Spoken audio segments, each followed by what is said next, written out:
ഇന്ന് എൻ്റെ തിയേറ്റർ ജീവിതത്തിലെ ഏറ്റവും കൂറ പടം ഞാൻ കണ്ടു.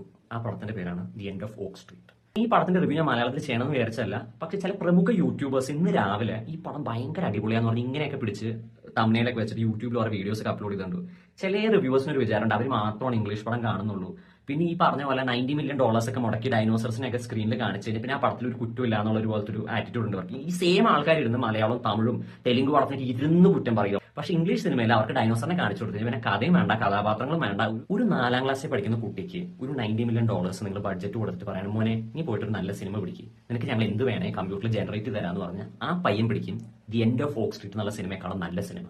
കാരണം ഈ പടത്തിന്റെ കഥ എന്താണെന്ന് ചോദിച്ചാൽ, ഒരച്ഛൻ, ഒരമ്മ, 2 പിഞ്ചു കുഞ്ഞുങ്ങൾ അടങ്ങുന്ന ഒരു കൊച്ചു വീട്. ഈ വീട്ടിലേക്ക് അതിന്റെ ചുറ്റുപറ്റത്തേക്കും കുറെ ഡൈനോസേഴ്സ് ഇങ്ങനെ വരും. ഒരു ദിവസം വരും, അച്ഛനും അമ്മയും മോനും മോളും 4 ദിശയിലേക്ക് ഓടും. എന്നിട്ട് ഈ പടത്തിലെ ഡയലോഗുകൾ എഴുതി വെച്ചേക്കുന്ന പറഞ്ഞാൽ mom dad Brian, mom dad. ഇത് തന്നെയാണ് ഏകദേശം ഒരു 1.5 മണിക്കൂർ ഈ പടത്തിൽ അങ്ങോട്ടും ഇങ്ങോട്ടും ഓടുക, ഈ പേരുകൾ അങ്ങോട്ടും വിളിച്ച് കളിക്കുക. ഡൈനോസർ ആണെങ്കിൽ എന്ത് ചെയ്യണം ദൈവമേ, എന്നെ കമ്പ്യൂട്ടർ വെച്ച് ജനറേറ്റ് ചെയ്തതല്ലേ, ഞാൻ അങ്ങോട്ടും ഇങ്ങോട്ടും തലയില്ലാത്ത പോലെ ഓടട്ടെ എന്ന് പറഞ്ഞ് ഡൈനോസർ അങ്ങോട്ടും ഇങ്ങോട്ടും കുറെ കിടന്ന് ഓടും. ജുറാസിക് പാർക്കിലും നമ്മൾ പണ്ട് കണ്ടുള്ള സിനിമകളിൽ നിന്നൊക്കെ അവിടെ നിന്ന് കുറെ സീൻസ് ഒക്കെ എടുത്തിട്ട് ഒരു പടം ഇങ്ങനെ തുന്നിക്കെട്ടി വെച്ചേക്കുക. ഇതിനെ ഞാൻ സ്പോയിൽ ചെയ്യാൻ വേണ്ടി സ്പോയിലേഴ്സ് ഉണ്ടെന്ന് വിചാരിച്ചാൽ എന്തെങ്കിലും പറഞ്ഞാൽ പോലും ഇതിനകത്ത് സ്പോയിലേഴ്സ് ഇല്ല. കാരണം ഈ പടത്തിന്റെ കഥ ഇത്രേ ഉള്ളൂ.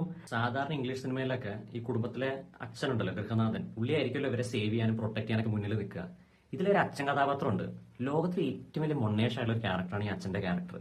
കുട്ടികൾ അച്ഛനോട് ചോദിക്കും, അച്ഛൻ നമ്മൾ ഈ ഡൈനോസർസിൽ നിന്നൊക്കെ എങ്ങനെ രക്ഷപ്പെടും എന്ന് ചോദിക്കുമ്പോൾ ഈ അച്ഛൻ, മക്കളെ LDF വരും, എല്ലാം ശരിയാവും എന്നുള്ള പോലത്തെ ഡയലോഗൊക്കെയാണ് അടിക്കുന്നത്. അതായത് പുള്ളിക്ക് അങ്ങനെ പ്രത്യേകിച്ച് പ്ലാനും സ്ട്രാറ്റജി ഒന്നുമില്ല. പുള്ളി പറയുന്നത് എല്ലാം ശരിയാവും, ഇവരൊക്കെ വന്നല്ലോ, ഇനിയിപ്പോ എല്ലാം ഇവരൊക്കെ പോണല്ലോ. ഇതിനകത്ത് ഈ മൊണ്ണേഷായിട്ടുള്ള ഡാഡി 2 ഡൈനോസർസ് ഇതിനകത്ത് സെക്സ് ചെയ്തുകൊണ്ടിരിക്കുകയാണ്.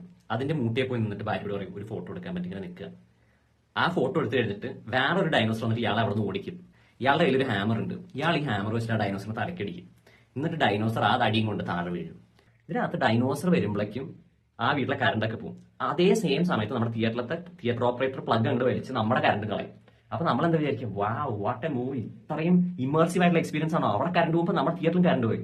അതുകൊണ്ടൊന്നുമല്ല, പടത്തിന്റെ നടുക്ക് വെച്ച് ഇവർ ഇന്റർവെൽ ആക്കും നമ്മുടെ ഇന്ത്യൻ തിയേറ്ററുകാർ. അപ്പൊ ഈ പടം കാണാൻ നിങ്ങൾ പോയി കഴിഞ്ഞാൽ ഡൈനോസർ ഫസ്റ്റ് ഹാഫിൽ ഇല്ല. ഇത് ചിലപ്പോൾ ഈ പറഞ്ഞ കൊച്ചു കുട്ടികളുള്ള ഫാമിലീസിനൊക്കെ ചിലപ്പോൾ കുട്ടികൾ പറയണം, അമ്മ അച്ഛൻ എനിക്ക് ഡൈനോസറിനെ കാണണം എന്ന് പറയുമ്പോൾ ചിലപ്പോൾ കാണിച്ചു കൊടുത്തു കഴിഞ്ഞാൽ അവർ അവിടെ മിണ്ടാതെ ചിലപ്പോൾ ഡൈനോസറിനെ നോക്കിയിരിക്കുമായിരിക്കും. പക്ഷേ 30-35 വയസ്സിനേക്കാളും മേലുള്ള സിനി ഫൈൽസ് ആയിട്ട് സിനിമയെ കുറിച്ച് പാഷനുള്ള ആൾക്കാർക്ക് ഈ മാതിരി പടമൊക്കെ കണ്ടു കഴിഞ്ഞാൽ കരച്ചിൽ വരും. കാരണം ഇതിനകത്ത് ആനിമേഷൻ അല്ലാതെ കഥ എന്ന് പറഞ്ഞൊരു സാധനം ഇവർ എഴുതി വെച്ചിട്ടില്ല. ഏകദേശം 1.5 മണിക്കൂറാണ് ഈ സിനിമയുടെ ലെങ്ത് ഉള്ളൂ. ഭാഗ്യം അതാണ് ഈ പടത്തിന്റെ ഏറ്റവും നല്ല ഭാഗം. വളരെ ചെറിയ സിനിമയാണ്, 1.5 മണിക്കൂറിന്റെ സിനിമയാണ്. എന്തായാലും Madmen rating for the end of Oak Street is 5 out of 10.